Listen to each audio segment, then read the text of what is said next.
Now we are talking about the CPU, the central processing unit, arguably the most important part of your computer because technically it's the only part of your computer that is a computer at all. There are basically three things that matter about CPUs. There are the manufacturer, the tier within that manufacturer, and then the generation that that manufacturer made that chip. So there are two manufacturers at play. There's AMD, Advanced Micro Devices, or Intel. All right, and then the tier is usually like a 3, 5, or 7. You will see AMD makes a chip called the Ryzen, or its desktop chips are called Ryzen, and that's the architecture that they named it. Ryzen. And Intel is constantly changing their architecture name. They'll have like Ivy Bridge or Coffee Lake or blah, blah, just all kinds of stuff that I can't even, like I don't build a computer every month, so I can't keep up with Intel. Mainly you just want to look for I, okay? So Ryzen is going to have a Ryzen 3, a Ryzen 5, or a Ryzen 7. And same thing with Intel actually, it's the Ryzen 3, or that, not Ryzen, the Intel i3, the i5, or the i7. Okay, these are basically their tiers, right? The 7 is the premium, the 5 is the middle tier, and the 3 is the general low tier. And the next thing is for the generation, this is basically just the year it came out.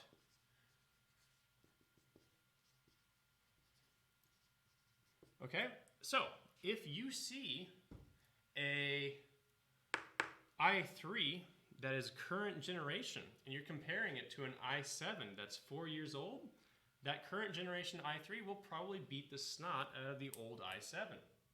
That's just the way it goes. These people who work in AMD and Intel, they're the cleverest people in the world, I'm convinced. They are continually pumping out continually better chips that do even more crazy stuff. There are a few other things that we have to talk about with CPUs. One thing is integrated graphics. Do we have graphics on this chip? Does this chip actually draw by itself? Not all chips do. So, integrated graphics.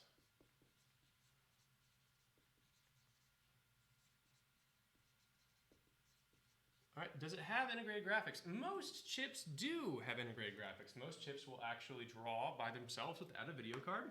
But if you hear that it does not have integrated graphics with it, then you better have a video card to pump pixels because that chip ain't gonna draw any graphics to your screen. You will get a black screen if you are trying to plug the video cables directly into your motherboard, but you don't have a graphics card and you have a chip that has no integrated graphics. You'll get a black screen.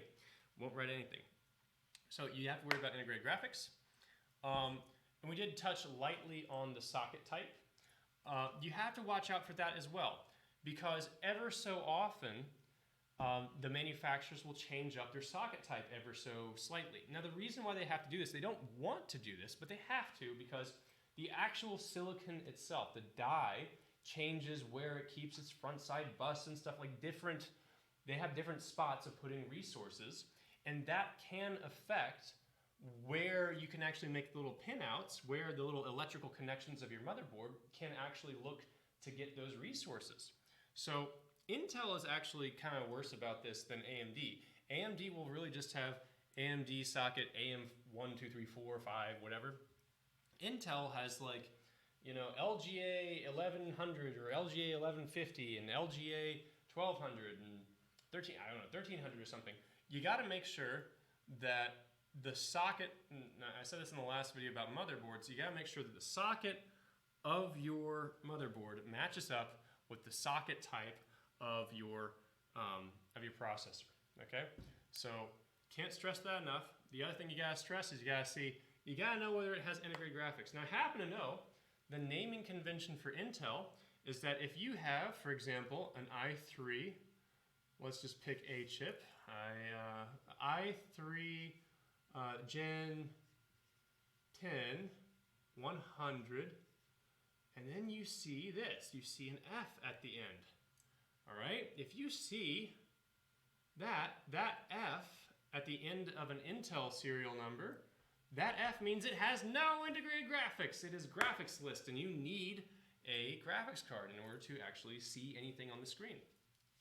So that is a little trick. If you see an F at the end of anything that is Intel, it means no integrated graphics. As for AMD, I don't know. I don't know if they have a thing in their name that tells you whether it has integrated graphics or not, or if they even make processors that don't have integrated graphics. Most processors do, but occasionally you will get a weird one that doesn't, and then you will be up the creek without a paddle, so to speak. All right, I will see you in the next video talking about RAM.